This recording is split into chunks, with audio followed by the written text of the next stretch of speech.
Okay. Okay, so here we are. It is monthly momentum, which means it's the third Wednesday of the month. I know I'm going to say it. I can't believe it's the third Wednesday of April already.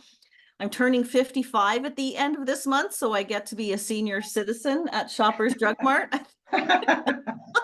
It's apparently something that everybody talks about. And oh, interesting. That one name that came up as a potential hacker, I'm just removing them here. So Oh, wow. yeah, Okay. so they just tried to get in. So there we go. I think we've caught who our hacker is. So yeah, so I turned 55 the end of this month. Can't believe it's the end of April. Can't believe that we've got so many changes that keep coming at us with all of the different levels of government. It's really hard to keep up. We're gonna have to get caught up on budget things today and talk about interest rates. And yeah, there's so much going on. So Claire and I were neighbors for a while and kind of didn't really know our connection. It was really interesting how we just kind of didn't really know how we were connected. And it ended up that Sherry, who is my sponsor and you know, a WREN sponsor and a close friend to lots of WREN members, and a partner in many of the things that I do. Claire, you and Sherry have known each other for ages. We have. Yeah. And yeah, and Sherry and Claire and I all didn't kind of put all the pieces together, but I was Claire's neighbor for a year while we were living at Belmont. So and so we finally met and we finally sat down and had wine and started talking about all the things that we'd love her to support with WREN. And so here she is. She's giving us a talk about the BC Strata Property Act, which we're super grateful for. And, you know, interestingly, we were also chatting about the number of people who have bought stratas, who've bought condos and just didn't really realize the impact of being in a strata. And so I think it's going to be really helpful to share with some of those people. There's a couple people that come to mind right away. And Claire, I was telling you about them with huge assessments and realtors that didn't disclose properly. And oh my gosh, what a nightmare. So really looking forward to hearing this. And I'm going to let you take it away. Okay, great. Well, thanks very much, Liza, and thank you everyone for allowing me to be a part of this evening. This is a topic that we deal with a lot. We have a property management company which specializes in residential rentals, strata property management, and then commercial management as well. So we sort of see a little bit of everything. And what I've been noticing in the last couple of years, well, probably the last 5 years, is that we have been taking on stratas that people have purchased, but we're getting to sort of the first AGM and electing a council and figuring out that, wow, people really have no idea what they've bought. So I thought it was important that we, put this presentation together, and we're going to be using this presentation on a lot of different platforms to talk about what it's like to own a strata in British Columbia, what a strata is, and what your responsibilities are and are not when you're an owner of a strata property. So I'm going to go into detail on some things, but for the most part, this is going to be sort of a broad spectrum overview of sort of things that you need to be aware of as a first-time strata purchaser. And if you've already bought into a strata, there might be some new stuff, or maybe it's just, a little brush up on your what you've actually purchased. So let's see here. So we're going to talk about understanding the basics of the Strata Property Act, understanding just strata property in general, what it is, the key components of the act that affects condo buyers, and you'll hear that term interchanged quite often. So people will say, "Oh, I bought a condo," or they'll say, "I bought a strata," or "I'm on the condo board," or I'm on the strata council. So when people say that, there is zero difference between a condo and a strata. It's one and the same. If you live in Alberta, you say condo. If you live in BC, you say strata. And I'm not sure what you say when you're in Toronto, but I think it's condo. So there's sort of interchangeable terms, and that's also important. Often we'll hear people say that they've bought an apartment or they've bought a flat. It's all the same thing. The Strata Property Act covers all of those bases. We'll talk about some practical tips for condo buyers, and then just navigating the BC Strata Property Act. So I think Purchasing a strata, I mean, this is a bit of a long slide, but it's not just buying a piece of real estate, but you're also buying into a community, which is very important. You need to understand that these people are not only your neighbors, but they're also going to be making decisions about what you've purchased. So you own title on the property, but a lot of the people, all the people within that community are making decisions about that property. So it's really good to understand what you're actually, where you're purchasing into, what they, sort of, what is that community like? Is there a lot of children in the community? If you've got children yourself, are there pets? And we'll talk about the bylaws around that as well, but just sort of what you're buying into, because once you're there, you're there. So, you're going to be paying a mortgage, you're going to be involved in owning something, and you want to make sure that the community is what you want it to be. There are many, many different types of strata, and they're sort of hidden. So the regular strata that we always think about is your basic strata building. You walk in the front door, there's units 1 through 6 on the main floor and all the way up to the 6th floor, and that is your basic residential strata. You will also have a strata may have a commercial component on the main floor, and that commercial component is also its own strata, and then there's the residential strata above. You may have heard of a bare land strata before, and what that essentially is it divides land, and it takes that land and it may have like building scheme, or your strata fees will be paying for things like road maintenance, snow removal. I've seen water included in that. Sometimes you have a blanket insurance policy. Sometimes you have insurance for your own property. Sometimes maintenance costs are shared. Sometimes it's your own maintenance costs. So if you're ever entertaining buying into a bare land strata, you need to really know what you're purchasing, because they could even have things like you can't change the color of your house if you're so inclined to do so. You can't build a fence. You can't park your RV there. So you need to be very aware of what you're buying into, especially if anytime that strata is attached to it, do your due diligence, because you want to make sure you know what you're getting. Mixed use strata we talked about, that's residential and condominium, and then section strata can be all different kinds of things. So it can be, there is a tower of residential units, and then you might have some townhomes as well. Section strata would be the tower is a section, the townhomes are a section. I've seen it where there's a building with multiple residential units, and then that particular property was once a farm or a large piece of land, and there's a carriage house, and that carriage house is its own section, and it's still a part of the strata. So there's many, it can be quite complex. So you kind of need to know what you're getting yourself into when you're purchasing a strata. We're going to be talking today about the traditional strata, which is just basically you have bought a condo and you're planning on moving in, and we want to know what that looks like. It's a form of ownership.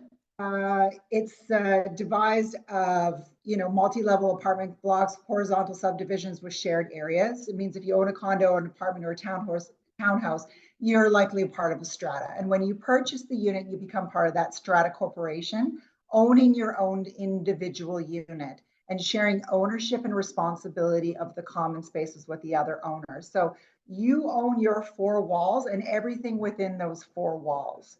Those 4 walls consist of, all your furniture, your appliances, your light fixtures, everything that's in there that is in those 4 walls. If it breaks, you need to fix it. Now, anything that's outside of that becomes a common shared cost that everybody in the strata corporation is going to be jointly responsible for paying for.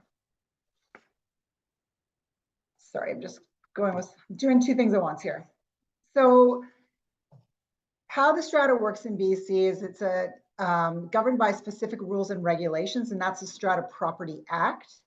The strata corporation is composed of all the individual unit owners that makes decisions for that common property. So again, it goes back to that community, and things need to be passed by a 3/4 vote in most cases. So for example, if the strata council says, you know what, we really need to build a fence along the back way. There's a laneway there. There's lots of kids going back and forth, and they're coming onto our property, or people are walking their dogs and their dogs are messing up in the back there. We'd like to build a fence.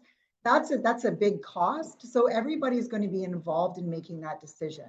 And that's why the corporation there is a 3/4 vote that'll be taken to an annual general meeting. They'll make that decision together. Each strata has a strata council, and that strata council is usually comprised of about 5 to 7 people, and they're the council helping make decisions for the property as a whole to make sure that what you've purchased is something that is going to stand the test of time and that you're going to still have equity in that purchase. So you want to ensure that the strata corporation and also by function, the strata council is making decisions based on everybody's best interests, not just their own. Okay, so strata versus other types of properties. So one of the things that often gets a little bit mixed up is some people, there's not very many in British Columbia, but there are co-ops. So co-ops are not unit ownership. Co-ops are basically the ownership of the entire entity. So everybody is buying into the building rather than fee simple, which means they have their own title. Strata corporations, you have your own title, and it's your own. You have free will to purchase that and also sell it. A co-op is a bit different, and I won't go into discussing co-ops, but it's something that is a different animal altogether. So again, if somebody says this is a co-op, that's a totally different form of ownership, and you need to be very clear on what that ownership looks like. There are also different co-op fees and responsibilities and how the co-op is run. So you want to really ensure that you know exactly what you're purchasing. It's unlike other forms of property ownership, strata living comes with both rights and responsibilities, and you have a certain degree of control over your individual unit, and common property is collective decision making, like I mentioned about that fence example. That means you have a say, but you don't necessarily have the final say. So the Strata Property Act was primarily put into place to basically govern the strata. The primary aim is providing that legal framework. It didn't used to be as robust as it is now, but the reason it is so robust is because stratas have become an entry point for many people to be able to purchase property. And so with that, they had to start making more and more rules and regulations so that people who are purchasing that were collectively making good decisions for the whole property as a whole. Because the worst thing you want to see is a strata that's in financial trouble, because that is not a good investment for anyone. So the Strata Property Act outlines the rules, regulations for the governance, managing, and the operation of the strata corporations, sets out the rights and obligations of the strata owners, the tenants, and any of the other people involved in the strata community. And a brief history on the Act. It was brought into place in the 2000, Strata Property Act came in 2000. It replaced the Condominium Act, it was very, very, it wasn't nearly as robust as what we're seeing now. And again, the change was brought on to address the evolving needs of living, because there's more and more people that are purchasing stratas as their primary home. So they needed to make sure that once they did that, that the act was enough to be able to manage that asset. And thinking about that, the traditional strata property had your building, you know, maybe it had surface parking, it might have had one elevator, and now we have, you know, cameras, fobs, EV chargers, HVAC, air control, pools, gyms, common area rooms, you know, guest suites, anything under the sun that you can think of is now part of that, could be part of your strata. And the reason they're doing that, again, is because they want people to have that community feel. And the more amenities that they have, the more that they're, you know, they're enticing people to purchase. So once you have a gym, you give up your gym membership and you can walk out your front door, walk down the laneway, and you're at the gym. You can go to your rooftop patio and sit out there with your neighbors and barbecue. But all of those things cost money, and all of them need legislation, and all of them need to be controlled by some bylaw or rule to ensure that the integrity of the asset is kept in place, that, you know, there's not people swimming in the pool at midnight and causing a ruckus and keeping the neighbors up. All of those things are part of what perpetuated the Strata Property Act. So it's undergone numerous amendments, and it keeps amending, just like the Residential Tenancy Act. The Strata Property Act is amended and amended and amended, and it will continue to be amended as new different things come online. The newest one, of course, is the EV chargers. So that is something that we are all aware of. Electric cars, lots of people have electric cars, but lots of buildings don't have electric EV chargers. How are the stratas going to manage that? Is that going to go through the building? Are they going to have a third-party entity like flow chargers who are going to have your own account? How do we manage that? And can the building grid handle all the extra electricity that they're running through it? So these are all the things that we need to be aware of when we're purchasing in a strata. So bylaws is a really important function of owning a strata. The bylaws are something that are going to be, they're going to be put, registered at land titles, and they govern how the owner or the tenant may use the strata lot, the common area and the limited common area. And again, that might be something like the gym facility, parking, yard area, the rooftop patio. Bylaws are something that are part of the bylaws themselves. And there's something that govern the building and people must adhere to. And if they don't adhere to it, the strata has the ability to levy fines. There is a process for that. There's a warning. A great example is we have a bylaw in one of our stratas that says you may not allow your pet to relieve themselves on the property. Well, we had somebody who was continuously doing that. They were notified, they were cautioned, and then they were fined because they had contravened a bylaw. So bylaws are a really important part of the governance of the strata. Bylaws, generally speaking, when a strata first comes to, to the point where it's going to be sold, there might be a set of standard bylaws, but as the strata grows, changes, people come on board, the community starts to solidify, they might add additional bylaws. Perhaps there's a pet, there's not a pet restriction. They look around, everybody looks around, says, there's nobody here that has any pets. We don't want anyone to have pets. Let's put a no pets bylaw in. Rentals used to be a big one, but that was abolished. So now all stratas must allow rentals, but rentals used to be a huge one that people were looking to purchase a strata that they couldn't have rentals in, or a very select few, maybe 5 properties or 5 units out of 60. So that has been abolished, but that used to be a very hot topic bylaw. Any bylaw that wants to be brought into force must be done by a 3/4 vote at an AGM. And AGM stands for Annual General Meeting. So that's an important function of the strata as well, so that the members can make decisions and about what they want to see happening at the property. And then rules are a little bit different. Rules, they may be rules as well, but they're sort of regulate the use. So a rule would be the pool is open from 7 a.m. to 9 p.m. Or quiet hours are from 9 p.m. till 7 a.m. Within the actual building. Or we see rules, things like you can't do your laundry after 8 o'clock because the machines are front loading machines. They shake the whole building and people don't want to be kept up at night. There's things like specific issues related to common amenities, parking, guest suites. There's all different kinds of rules about whether or not you can plant certain things in your yard. If you're in for example, a townhome and you want to rip up all the grass and put a bunch of perennials out there and create something else, they might have a rule around that, or they might even have a bylaw around that. So again, when you're purchasing, get a look at the bylaws, because if there's something that you're really passionate about, or if you have an animal, or there's something going on in your life and they don't allow that, say if they say, for example, common one is pets, they only allow two pets, 1 cat, 1 dog, 2 cats, 1 cat, or 2 dogs, and there might be a weight restriction, all different kinds of things related to that.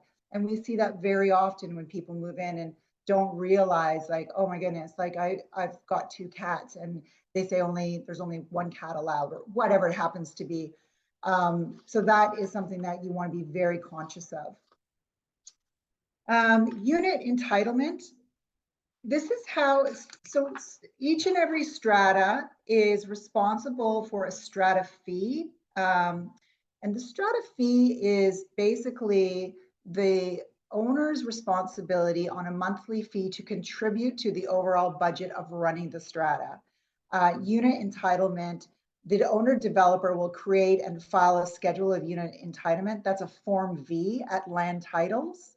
And that unit entitlement will be basically what your percentage is. And so the math around that is your unit entitlement divided by the full unit entitlement of the entire property times the annual budget divided by 12. That gives you your unit entitled, or gives you what your strata fee is going to be.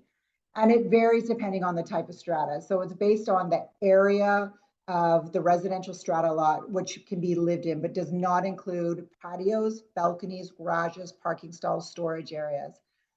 So it's just your 4 walls. And often people think that it includes their balcony or patio. It doesn't. There are very, very select few stratas in Sydney where the balcony is included in the strata lot.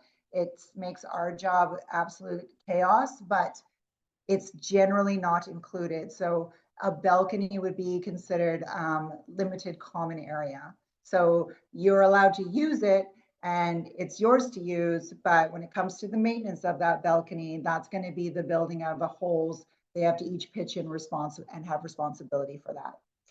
Strata fees, people often they don't really understand the strata fee. So the strata fee is a very important component of owning this entity.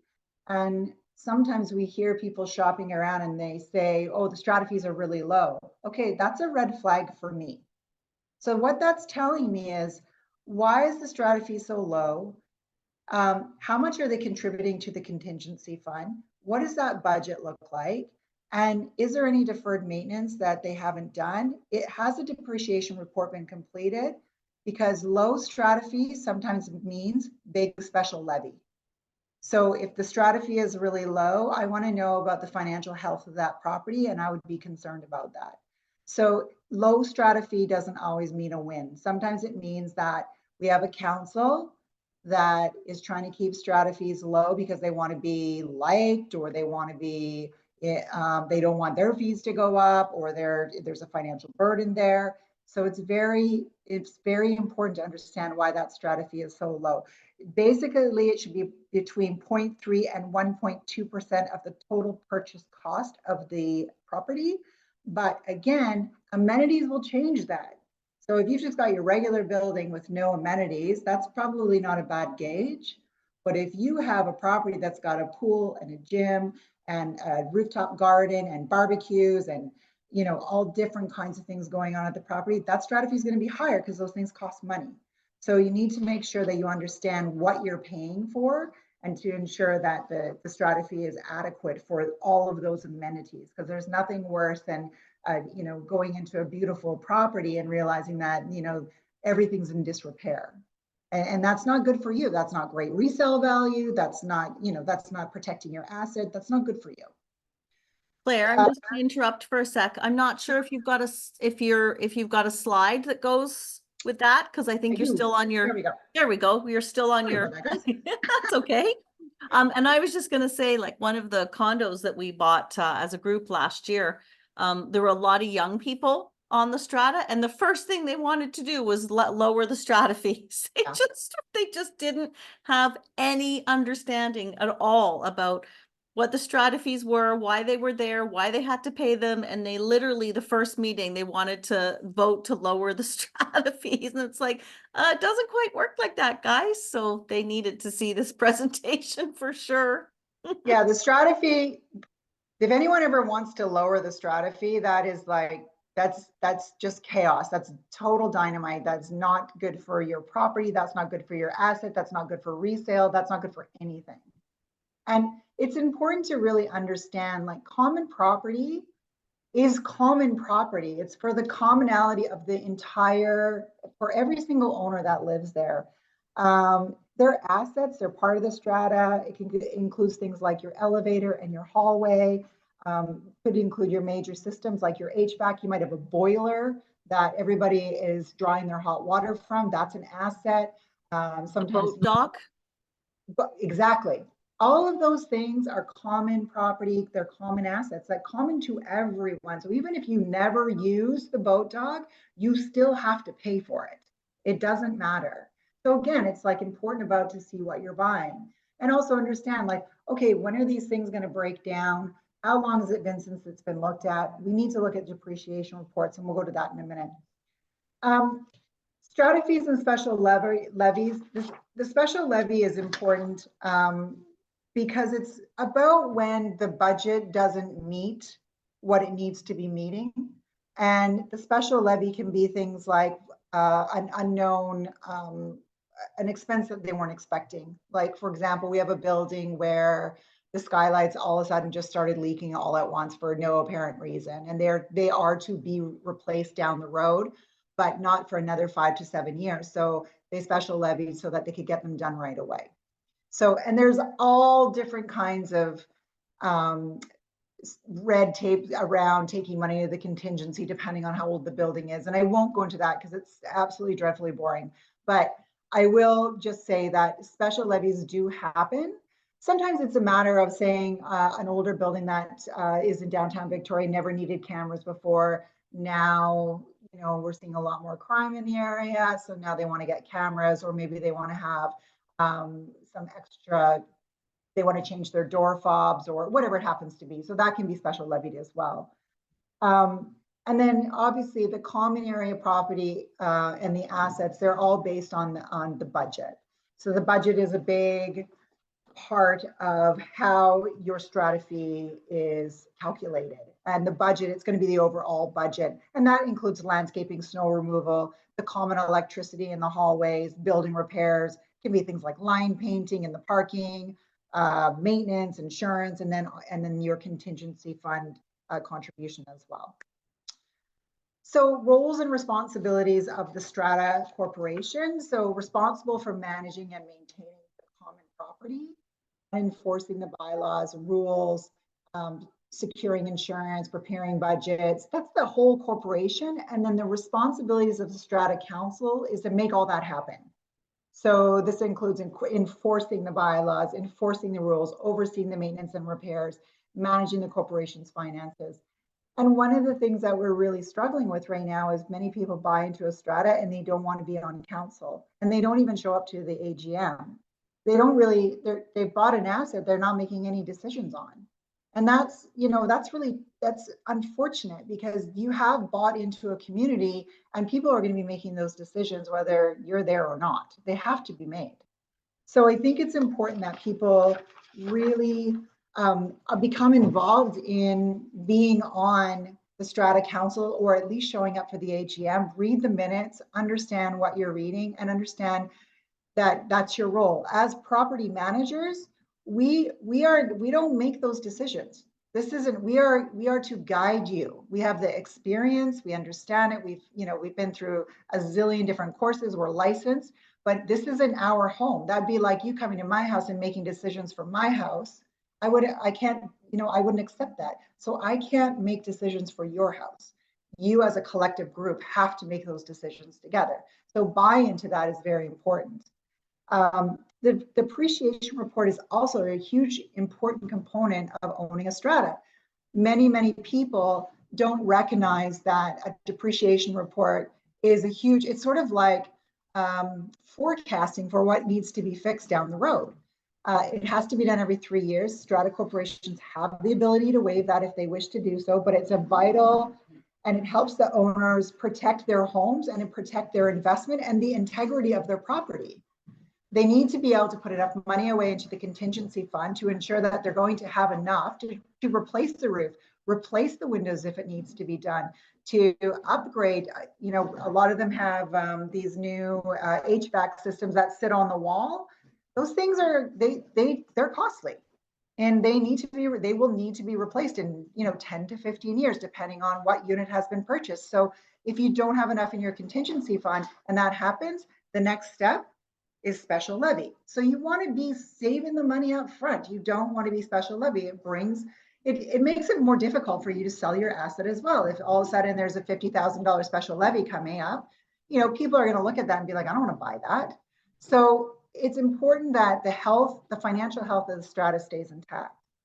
As I mentioned, it can be waived every 3 years by a 3/4 vote. That means that the corporation collectively has to make that decision. But sometimes that, oh, I don't want the strata fee to go up, gets in the way. So we have to be very conscious of that as well. The physical components of the strata common property is what is involved with that depreciation report. So building structure, exterior walls, building systems, electrical, plumbing, parking facilities, balconies, patios, how energy efficient the property is. All of those things are part of this depreciation report. So a very important component of owning a strata. Strata insurance requirements, another big one. The corporation is required to insure insurance for the building and the common property. However, it's very important that buyers understand your 4 walls that you own, you need to have insurance on those 4 walls. Right now, strata deductibles when there's a catastrophic event are between $25,000 and more. I've seen up to $100,000 for a strata deductible. If you don't have insurance on your own property and that happens and you're responsible for that deductible, you don't have insurance to pay that deductible. So if something happens, you could be on the hook for that. And I've seen that happen. So your personal insurance for your full walls offsets that. You pay your $2,500 deductible on your own insurance, and then your insurance pays for the deductible for the strata, depending on what the situation is. You have rights such as voting at the general meetings, using the common property. Every single owner has those rights. There's also obligations like paying your strata fees, abiding by the bylaws and rules, maintaining parts of the strata lot that aren't covered by the strata corporation insurance. And then of course, there's always dispute resolution. If you ever go onto the CRT website and type in strata decisions, you will probably come up with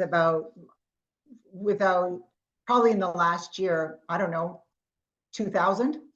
So there is, again, it's about understanding what you're purchasing, and also making sure that your strata corporation, that you understand the rules behind that, and your strata corporation also understands that as well. So again, there are mechanisms for dispute resolution, but if everybody understands their role, there's a lot less room for that. Claire, you'll see my name from a few years ago on the CRT. Yeah. There's many other things as well, but yeah, sure enough, we had a gentleman who, oh my gosh, just the things that he expected from being a partner on a strata, and his behavior, and yeah, we ended up having to take him to the CRT, and yeah, nightmare. And that's a great point. Like you've got a community of a bunch of different people, and they're, living all together in one building, and there is bound to be disputes. We find too that people that have lived in a home or had a home for a number of years, many years, and then they buy into a strata corporation, they find the transition challenging, because they're used to being able to do whatever they want to do. And then all of a sudden they're being told, they don't really understand it. So again, super important to understand what you're purchasing, like what that ownership looks like. Yeah, and some stratas are just, the strata councils. It's some people use it as their little power trip, right? It's like, oh, I'm the president of the strata council. I mean, I remember when Joan moved over from Vancouver and moved into her strata, and she had called the moving company and organized where the truck was going to park, and called the administrative office and got it all organized. And our welcome when we arrived was horrific. It was horrific. And so, yeah, I mean, that set her up for basically not wanting to stay in that building. And she actually left like a year later because the strata council was so bad that they just were, they just thrived on being the police for every single little thing. And so it's just, you run the gamut of no interest at all to so much interest. They're watching your every move. So exactly. It's fascinating. It is. And it's interesting too that you bring that up, because quite often too, if you look at a property that hasn't had any sales in it in say the last 10 years, those guys are solidified. Like you're going into a community that is very, very well established, and they are going to have their own, they're like, Strata is like a little country, right? It's a little country, and they have their Strata Corporation, and a president and a vice president and treasurer and members at large and the whole thing. And they're like a little country. And so they have made decisions for their property, and they have, you know, really, really like secure ownership around that. And they're, you know, they don't like to let some of that go. And because the Strata Property Act is constantly changing, it can be a real battle. So it's also important to understand that, like get a feel for, you know, what you're purchasing. And if your agent is not, if you're working with an agent and they're not, and they haven't worked in Strata or don't really understand the nuances of Strata, you need to get another agent, because you need someone who really understands purchasing a strata. And I'll just go into the next slide. Reviewing the strata documents, ensure to review all the corporation documents thoroughly. And I mean thoroughly, because there are things there might be on the agenda for 2 years about we need to replace all the hot water tanks. And that's, you know, can be a fairly, you know, big expense. I mean, it's not massive, but it could be, or maybe it's something even bigger, but it wasn't triggered. And then you buy, and then the next AGM, they 3/4 vote a special levy, and all of a sudden you have to come up with 10 grand. Yeah. So even though it's not, it hasn't passed yet, it's there. They've talked about it. It could happen. So you need to be aware of those things. You need to understand the depreciation report. If they keep waiving it, that's not a good sign. You understand the strata fees, understand what the strata fees cover. Sometimes they cover things like gas. Like if you have a gas fireplace, you pay a strata fee, they'll cover that. But if you're expecting that because your last strata did that and your new one might not, that's another added expense for you. Water is the newest one. So water metering is very new. Water, meteorology and some of the other, there's a new one in Sydney where they have water is not included. So you are paying for your usage each month. So these are all important things to understand before you purchase.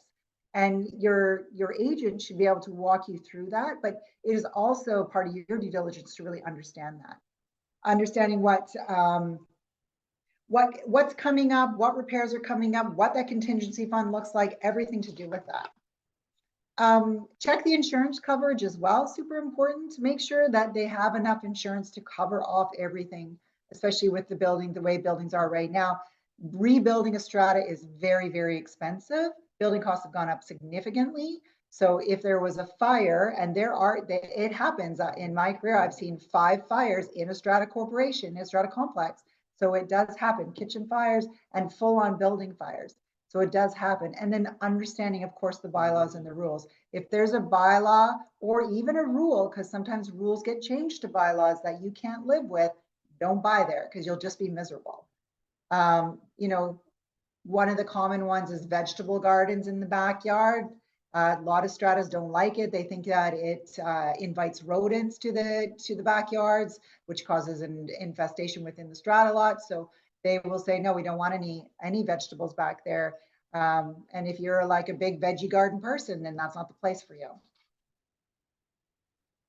Consider the contingency reserve fund. How much money is in there? Have they been putting in the appropriate amount every year? And then obviously seek professional advice and just talk to somebody who really understands it, whether it's a strata property manager or an agent who really does understand what it's like to sell a strata. And then if you can attend a strata meeting, that's more difficult, but it'll give you a sense of what the community is like. I think we have definitely done that before, where someone's like, I'm thinking about purchasing in a strata. I'd like to attend a strata meeting just as just to observe. So you can sort of hear what the things are going on, what things are going on in the community, especially if it's a situation where you want to, you know, this is kind of be your next step for your, for your next forever home, so to speak. If that's somewhere where you're putting, you know, you've looked around, you found a building you like, it's in an area, it's walkable, it's close to grocery stores, it's all the things that you like. That's a big investment to get into a community and suddenly hate it.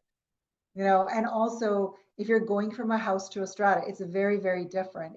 The whole feeling around it is different. So you need to be emotionally prepared for that as well. Navigating the Strata Property Act. The Strata Property Act, I'm going to send this, well, Liza already has the slide, so she can send it out to you. It's complex, it can feel daunting, but you need to understand the key components. It gets very, very complicated if you're buying a brand new property from a developer or you're buying something, sort of pre-sale. It's quite complicated at the beginning, so a clear understanding of that. You're buying a piece of real estate, but also again, entering into community, and it's really important to review the Strata Corporation documents, understand the financial implications, be aware of the bylaws rules that are going to govern what you're purchasing. And then this is a link to the Strata Property Act. The Strata Property Act is actually quite handy, and it's really easy to navigate. And also, if you just type in anything in Google, don't go to any of the components from like different strata companies. Go to anything that's bc.ca, and then it will actually link you right to that portion in the act. So, I mean, this is where this presentation came from, is just by going to stratabc.ca and just going in there and then linking it back to the Strata Property Act to ensure that all the information I'm providing you, because like I said, it changes, was accurate. So you can just, and if you just click on the highlight, it'll take you right to that portion of the act. So very, very handy. And that's it. That's all I got. Thank you. Is there any questions? Thanks, Claire. That's awesome. There's quite a few comments and questions in the chat, so we can have a look at those. I'm just going to stop the screen for a sec so we can just chat, and if we need to bring that up to look at any of the slides, we can do that. But yeah, there are a couple things that as you're talking about all of these different pieces, I'm remembering, how many people don't look at the budget at the Strata? Like they just don't even bother to look at what the annual budget is. How many people don't understand the cost of a building envelope? If your entire building has to be, the entire exterior has to be redone, like that could be a couple $100,000 per unit. Could be, yeah. Yeah. And yeah, just all of those bits and pieces. So yeah, it's good reminder. And I think one of the things that we will do in the future, because this is a good overall strata from the owning one condo, we'll probably do a talk about buying a strata building as investors, because that's a whole other can of worms. And creating a new strata. I mean, we are in the Crescent building at down on Gonzales Beach, which is a purpose-built rental. But when we were talking through the process of what's going to be the best structure for this, converting it to a strata came up in conversation, right? It came up as a potential option. And let me tell you, we kind of wish that we had gone down that path now, just because of some of the things that we're dealing with. But yeah, so many more things to add on, but a really good kind of first introduction to how important it is to be involved in the strata, to understand the strata, to understand it from the owner, the tenant, if you're eventually going to buy as an investor, all of the things that you're taking on. So yeah, did anybody have any questions that they wanted to jump in on, or do you want me to just go back in the I think Ross had a question about AC units on a balcony. Is that a bylaw or a rule? Well, it's funny. There is a fellow in our building that said, well, if I'm not responsible for the deck and the decking, why should I be responsible for the AC unit out there? And we thought, well, that's just ridiculous. It's part of your mechanical system, but it's outside. So I can see he argued it, and I just thought I'd throw it out there because there's been some interesting things in our building of how people behave and stuff. The swimming pool. Yeah.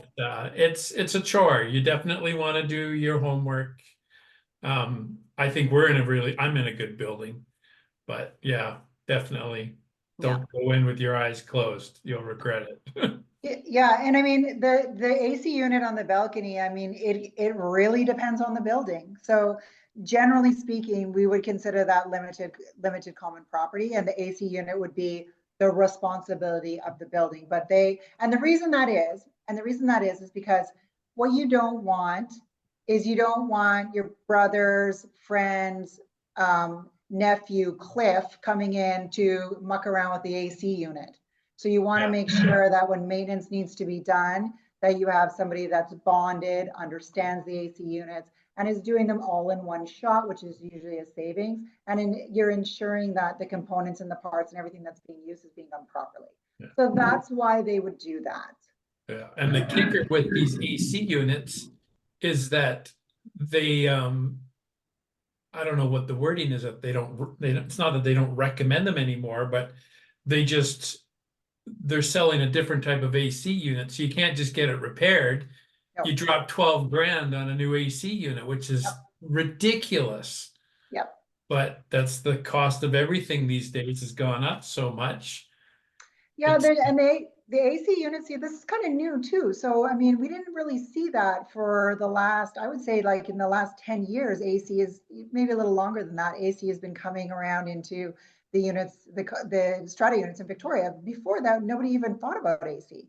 It wasn't normal. Yeah. And so then, of course, they flooded the market with all of these different units, and quite a few of the units are you know, they no longer make them, or they just put them in, or that company that they purchased them from has gone out of business, or they've been assumed by another company, and that company will not service those units. Like there's all kinds of things that go on. Yeah. It's not as simple as... We've run into that too, and with gas fireplaces, there's certain things that aren't being made anymore, so you got to like rip out the guts and do it all over again, and it's just, it doesn't end. Yeah, the leaky condo era. Yes, I remember that. How many people had the building envelope situation with the leaky condo era and everything that went along with that. Yeah, and that still goes on. And the other thing too is balconies is a huge one. So, you know, if they're cantilevered back into the building and there's a problem with the cantilever has started, well, the balcony started to rot and the rot has reached the cantilever, you can't, it's not just a matter of resurfacing, you know, putting new vinyl over top. You need to do a full re on that entire building. And that's not something that is cheap. And it's not easy. And then there's things like, you know, you got to get a BECA done, which is making sure that they understand the building envelope and everything that's involved in that, engineers the whole works before you even go down that road. And what people don't understand is that that's part of strata ownership. That's part of it. Like, it's not about, oh, I've got my 4 walls and I pay my strata fee and I say goodbye every day. I don't have to worry about it. The concept is that, but that's not the reality. So I think it's a really important point that people understand that just because you've purchased something that you're sharing common costs, there are a lot of unknowns, and unknowns come out of nowhere, like the leaky condo thing. Yeah, that's a really good point, Claire, because I think so many people they want their 4 walls. They don't realize they're actually buying into a community with all of the different personalities, the people who love to make rules just for the sake of making rules, and people who I don't even want to read the budget on the strata. I don't want to show up at a meeting. What do we need a strata for? I mean, Allison, and who else is in the group here? Well, Allison is one of the people that we bought the strata pre-sale in Langley.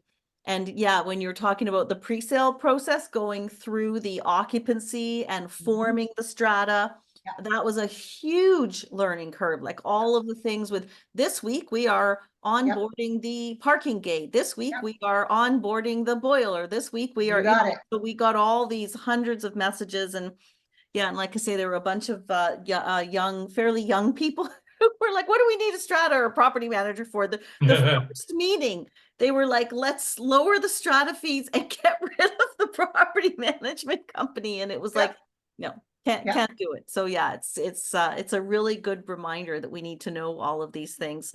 One of the Lisa was asking a question about co-ops. And you know, my understanding of co-ops is you buy a membership, and so your membership is in the co-op, and so you don't get the benefit of appreciation. So a co-op is a true community, a true affordable, you know, meant to be affordable housing piece. So a lot of people who kind of think, oh, a co-op would be a great idea. Then they realize that, well, you're going to buy in and 10 years later, you're not going to get appreciation. You're just going to sell your membership. It's like, yeah, and I don't understand a lot about co-ops because we just don't have them and we don't manage any of them. That we had one co-op many, many years ago, and it was And it's just not a model that I'm super familiar with. So but I believe that what you've said is correct. It's like almost like buying shares in a sense, and then you're selling your shares in the building. There's not really an appreciable asset there. And maybe they go up, but again, from what I recall, your neighbors have to actually help, like they make decisions around what can and cannot be done. Yeah. So it's a totally different model, Yeah. and not something that we see, because most people want to have, they want that title, you know, they want to have title of some, they want an asset that they can say, I'm going to sell this asset. And it's not about anything other than that, than actually having, you know, feasible, like property that you can sell. Mm-hmm. Cool. Anybody have any other questions? Did I catch most of them in the chat? I'll just go through and see. Yeah, I know definitely we'll do, you know, in the future, Claire, we'll do something with buying a strata building as a group of investors, because I think that'll be a good one. And yes, we as a group, it'll be a good presentation to do some different types of investment ownership that you can buy. So a strata building, a purpose-built rental, co-op, co-housing, you know, all of those things. Because we sure have learned a lot in the last couple of years. And it's getting us ready to buy in Mexico. So I think, you know, I keep joking and I say, I think buying in Mexico right now is going to be easier than buying in BC. Probably. Yeah. We still don't have our mortgage, by the way, for Crescent. We were told Monday, then we were told Wednesday, then an hour ago we were told, no, this morning we were told Thursday, and then an hour ago or so we were told probably Friday. So Wow. it's just been unbelievable. It's all coming. It's just, oh, we need one more thing. Oh, we need one more thing. Oh, we need one more thing. BC is just beyond ridiculous right now for any of those kinds of things. So that's awesome. So if anybody has any questions for Claire, please feel free to pop them in the chat or Hi, I was just wondering if you've heard it from any of the stratas, whether there might be insurance again for the part that's you're expected to pay yourself, because I know if I add up all the deductibles, even though I'm got better insurance than most people on my unit, it would still be a minimum $70,000 that I'd have to cough up, even though I've got all this insurance. And there used to be an option where you could, for an extra $10 a month, you got a separate policy that would cover that part, or most of it anyways, for those fees that you'd have to pay yourself, even though you've got proper insurance. And that seems to have disappeared. So I was just wondering if you'd heard whether anybody has found that again somewhere and what company's selling it, because I'd like to get that again. Yeah, you're talking about a co-insurancer, and I don't believe so, Allison. And insurance again is another business that is changing all the time. So I'd be hesitant to even comment on that. But what I can do is I'll do a little digging and I'll send that information to Liza and she can get it off to you. I know what you're talking about. And so I don't think so. I would be really surprised, but I will certainly look into that for you, no problem. Sure. And Allison, that's a good point. That might be, you know, that's another talk that we probably haven't done an insurance talk since maybe before COVID. And again, I think, you know, I wrote it myself in the comments, massive changes in insurance. Claire, you were talking about the depreciation reports, and I've been hearing that there are buildings that are just not getting insured because they have not kept up with maintenance. So they are no longer insurable. And if you can't get insurance, you can't renew your mortgage. Yep. So people just don't realize how important these things are. Like if you're not keeping up on your depreciation, you're not insurable and you won't be able to renew your mortgage. So then what are you stuck with? Yeah, I think again, it just comes back to all of that, you know, people purchasing things that they don't understand. And they really need to be, I think these types of things are very important. So people can really recognize, oh, okay, this is like, maybe this isn't exactly what I want to buy. You know, taking on this challenge and realizing that once you buy this asset, that you're tied to this. And so if the building's not healthy, your investment's not healthy. And that means that you're going to have a really difficult time with resale. or you're going to be forced to a point where you can't afford it anymore, and nobody wants to see that. That's totally counterproductive. So I think it's very, very important that people really understand the whole model, the way that it works, and insurance is a huge component of that. Yeah, I will do some more digging on that for you. Yeah, because the earthquake insurance is where our strata expects us to get a minimum 50,000 coverage for the earthquake section. Yeah. And that you have to really hunt for an insurance company that will even do that. It's usually a maximum 25. And then you're in trouble with the strata because you haven't got the insurance coverage that they expect you to have. And so that's another issue that where you're hunting all over for insurance that's going to satisfy the strata and still be proper for yourself as well. And it isn't just the cost, it's the challenge of finding the proper one. Yeah. And not breaking any rules type thing. Yeah. Yeah. Totally understand that. Yeah. I got one more question. Is there kind of like a formula for the contingency fund that a strata should have based on the number of units? It's based on the overall budget. So it's 10% of the overall budget needs to be put into the contingency. So there is an actual amount that you have to have going in every single year. Forgive me for not having that at my fingertips. I will also send that to Liza as well. But yes, there is a minimum amount that you have to have into your contingency every year.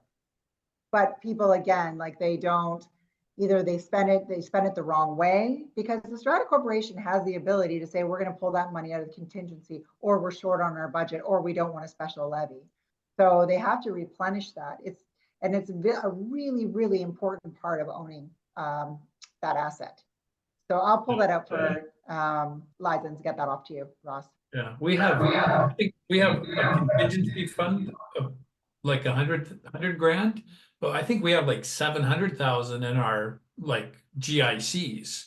But we're two twin buildings of 9 stories and 60 units in each building. Yep. So your corporation has decided to invest. So that's great. They've got that money and they can pull that out if they need to. Yeah. There you go. Awesome. Good stuff. We could probably get into lots more detail about all of the offshoots. So that's excellent. Thanks, Claire. And I know that there are a few people who probably have some other questions about, we've been talking about blockchain lately. We've been talking about Mexico. So I'm just going to do cover off a few things on that. Okay. Claire, I will see you. I know you've probably got to get going, so I will see you. If not before, I'll see you at the Lunch and Learn. Okay, that sounds great. Thanks, everyone. I really appreciate your time today. That was great. Thank you. Okay, you're welcome. Thank you. See you later. You're welcome. Okay, bye-bye. Bye. So that was great basic information, right? I mean, we just need to know so much more about all of these kinds of things. So definitely good to just kind of touch on it a little bit, and we can dive deeper with some other insurance presentation I heard we want, and we definitely need buying a strata building, because of course that's going to be in our future. So just a couple things coming up. Yes, people have been asking about a number of different things. So first of all, the blockchain piece. So there are quite a few of us that have invested. Jody is kind of manning the ship on that. She's invested in a couple of different types of blockchain and crypto and all of the things that I don't fully understand yet, but a lot of us are treating it like tuition. So we're using a small investment. You can get what's called a founders pack for $600. And then you can buy another pack, and this is in US. You can buy another kind of basic pack for about 2,000 US, and that earns you a little bit more money. And it's just a really good way to just start learning about what is going on with all of these new terminologies and what is blockchain. And I think what I like about this particular one is because it's tied to FIFA, and it's about smart contracts for young soccer players. It's kind of gamified, and I really want to learn about it more for smart contracts with real estate, so that we can buy real estate on the blockchain and not have to go through all of the government bureaucracy that we're going through right now in BC in particular. Oh my, don't even get me started. It's okay, I'm calm. And so learning it from kind of a gaming perspective is really interesting, and then being able to eventually apply that to real estate seems like a really good thing to do. So there's quite a few of us, as I said, that have just gotten in at the start.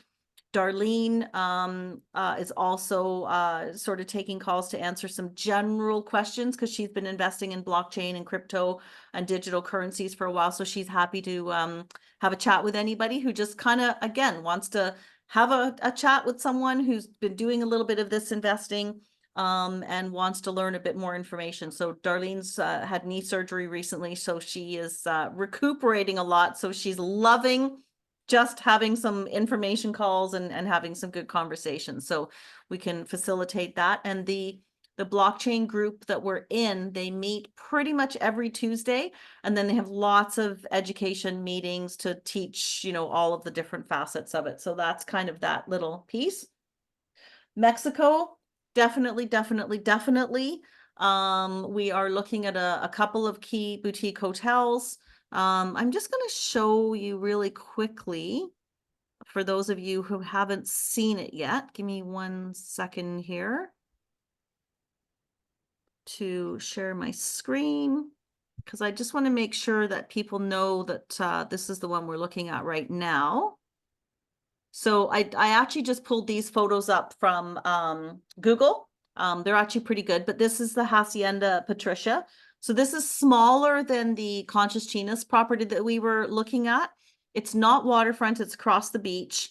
It's almost brand new. The person who built it just built it with such incredible attention to detail.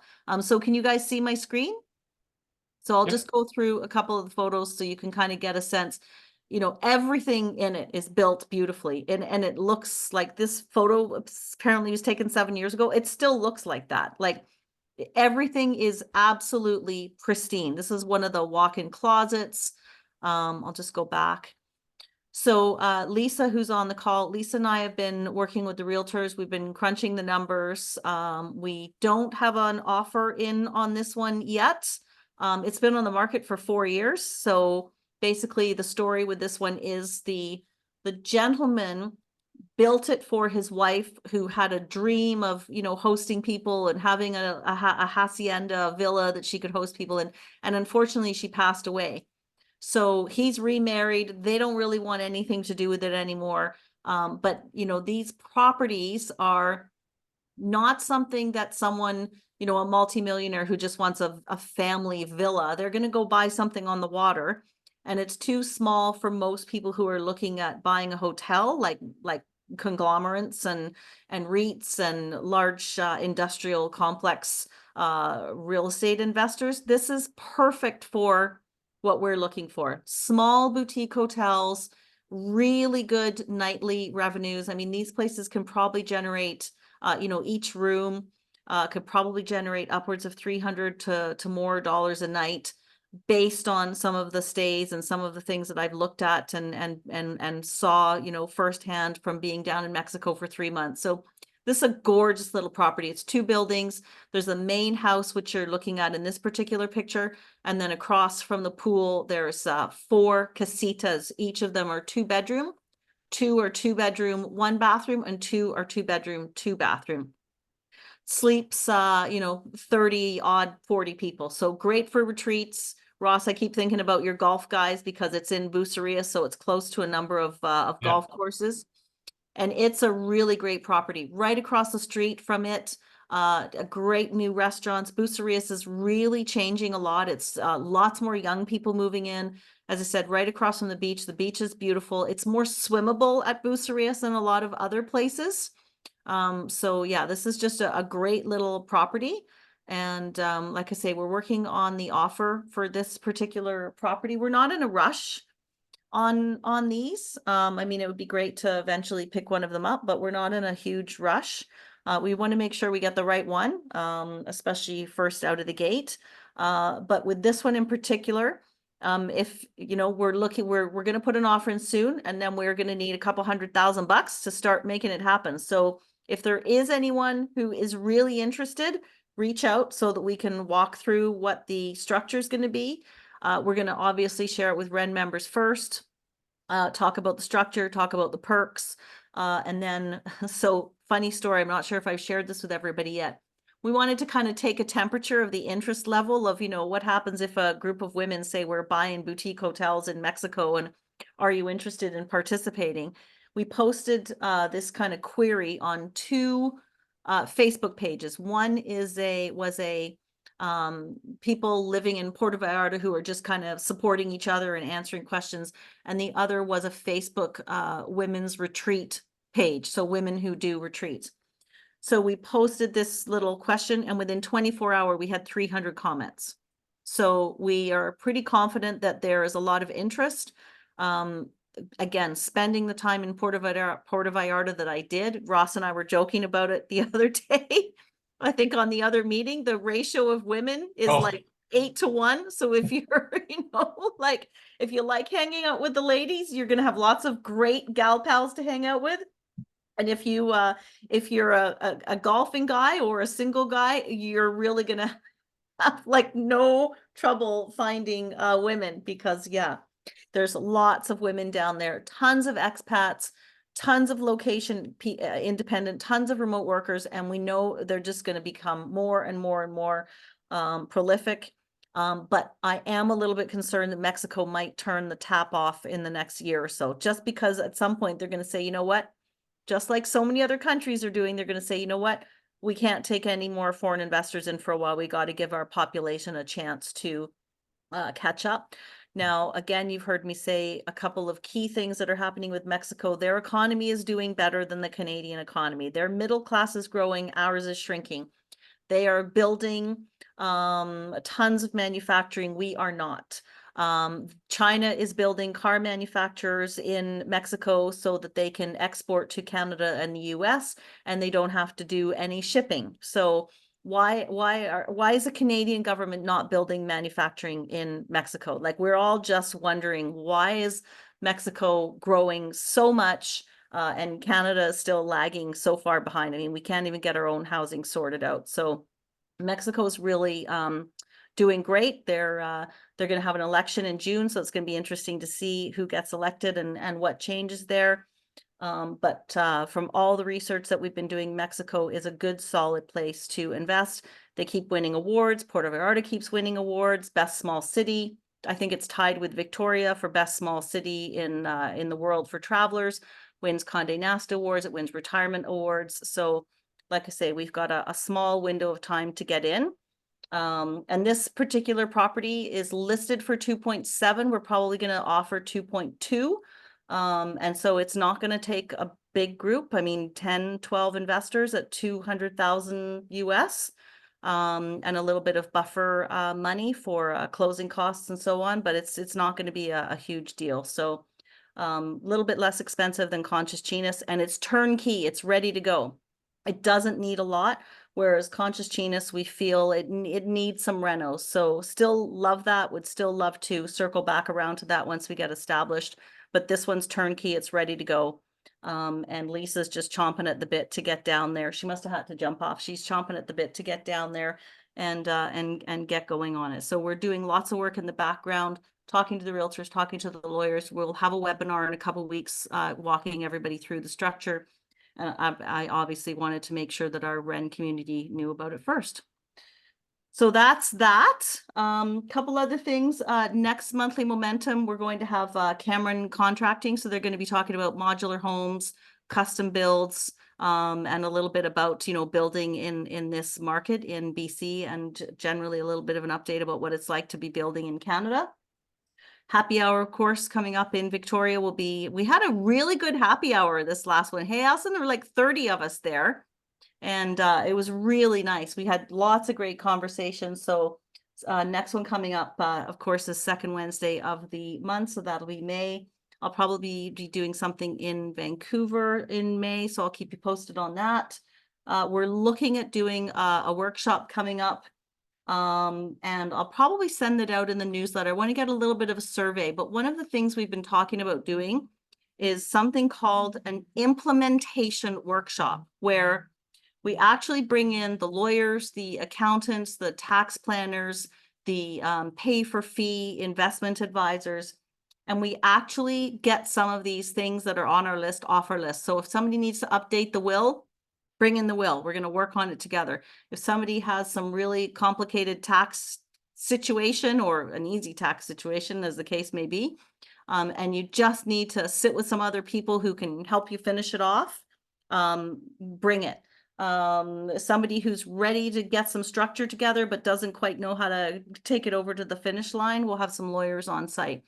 So we've been talking about how, you know, a lot of people go to workshops and conferences and they learn a lot, but then they don't take action afterwards. So with implementation workshops, you're actually learning, but you're also more doing, because we've all learned so much over the last number of years.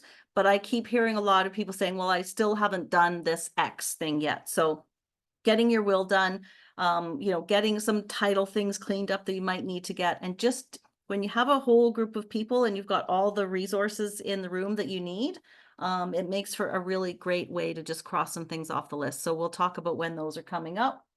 You're going to notice some changes on the website. We're doing quite a bit of concentrating on Puerto Vallarta, and part of that is me getting back to what WREN was originally about. Not that it was necessarily about Puerto Vallarta, but it was about buying boutique hotels and properties with friends, that we could have some perks, we could build some return on investment into, and having our global community of location independent ladies and gentlemen around the world skip hopping and leapfrogging around the world. So when we first started WREN years ago, that was part of the original idea.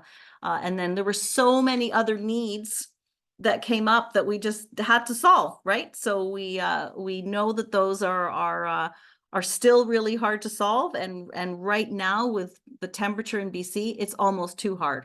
It's too impractical to take that on. So we're going to get back to what did we really set out to do originally? And that was get groups of women together, teach them about investing, use boutique hotels as great examples, because there are, and a couple of the reasons behind that, there are so many that are going to be sold by baby boomer mom and pops who just don't want them anymore. So there's a really good opportunity to pick them up right now. And buying, yes, the BFF mansion, exactly, Lisa, and buying residential property or even commercial apartment buildings for what we had always intended, which is co-housing, co-ownership, the BFF mansion. We just keep hitting roadblocks. So I think it's better for us to not, the government keeps saying they want co-housing and they want alternative housing, but then they don't know what to do with it when we bring it to them. So we, rather than being the early adopters and the trailblazers, we need to buy things that are recognized for what we're going to use them for. And also, you know, hotels give us a lot more flexibility to use them for things that they aren't recognized for. Whereas residential and commercial apartment buildings, it's kind of very set on what you can use them for. So that's kind of me rambling on a little bit about getting back to basics. But you're going to see a lot of coaching and planning and workshops on how do we buy in the market that we're in, and how do we buy more globally, and how do we buy with our friends and family. Still lots of people are buying the generational houses, multi-generational houses with friends and family, and so we're going to be teaching a lot more about all of those kinds of structures. So that is, I think, pretty much what I've got for tonight. Keep in mind, if you do have a short-term rental property in BC, changes come about on May 1st. You'll start seeing all kinds of fines if you're renting your property for less than 90 days and you're not properly licensed. You do need to apply for a license, and somebody from the municipality that you're in needs to come by and give you approval. There is a process to appeal if you don't get approved. And if something like that happens, let us know. There are a number of groups who are still fighting this whole ridiculous thing that we're all kind of pissed off about. But keep us posted for sure. So I think that's it for me. Anybody have anything they want to say before we're looks like we're going to finish a little bit early tonight, but anybody have anything else on their mind?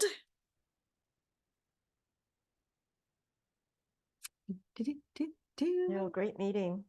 Thanks, Elisa. Yeah.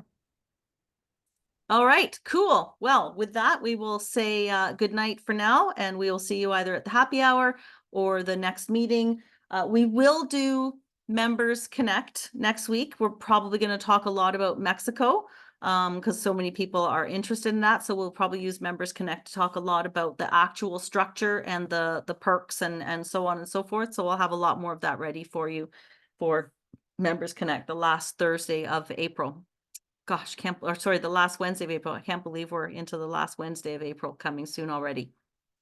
All right, ladies and gentlemen, have a great night. See you later. And thanks for joining us tonight. Bye. Thanks, everyone. Bye. Thank you.